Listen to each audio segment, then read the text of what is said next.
बच्चे, नाजुकपना भी बेअभिमान है, रोना रोना ये सब आखिरी संस्कार तुम बच्चों में नहीं होने चाहिए। दुख सुख मान अपमान सब कुछ सहन करना है।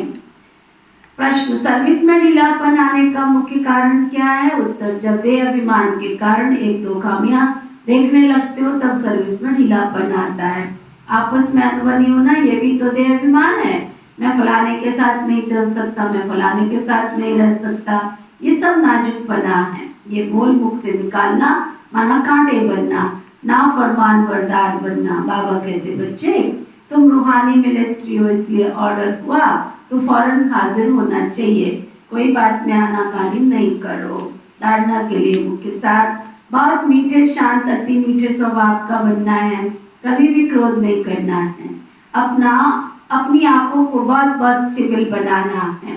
बाबा जो हुक्म करे उसे फौरन मानना है। सारे विश्व को पते से पावन बनाने की सेवा करनी है, अर्थात गिराव डालना है। वरदान सतगुरु प्यारे बाबा का। बाबा की याद द्वारा असंतोष की परिस्थितियों में भी सदा सुख व संतोष की अनुभूति करने वाले महावीर भव। बाबा की याद द्वारा असंतोष की परिस्थितियों में भी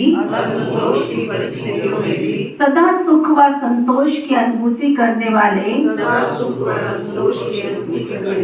महावीर भव। सदा बाबा की याद में रहने वाले हर परिस्थिति में सदा संतुष्ट रहते हैं, क्योंकि नॉलेज की शक्ति के आधार पर पहाड़ माफिक परिस्थिति भी राही अनुभव होती है। राही अर्थात कुछ भी नहीं, चाहे परिस्थिति असंतोष की हो, दुख की घटना हो, लेकिन सुख की परिस्थिति में सुख की स्थिति रहे, दुख की परिस्थिति में भी सुख की स्थिति रहे, तब कहेंगे महावीर। कुछ भी हो जाए, नथिंग न्यू के साथ साथ बाबा की स्मृति से सदा एक रस स्थिति रह सकती है, फिर दुख अशांति की लहर नहीं आएगी। स्लोगन, अपना दैवी स्वरूप सदा स्मृति में रहे तो कोई भी प्रकार की व्यर्थ नजर नहीं जा सकती। अव्यक्त इशारा, स्वयं और सर्व के प्रति मनसा द्वारा योग की शक्तियों का प्रयोग करो।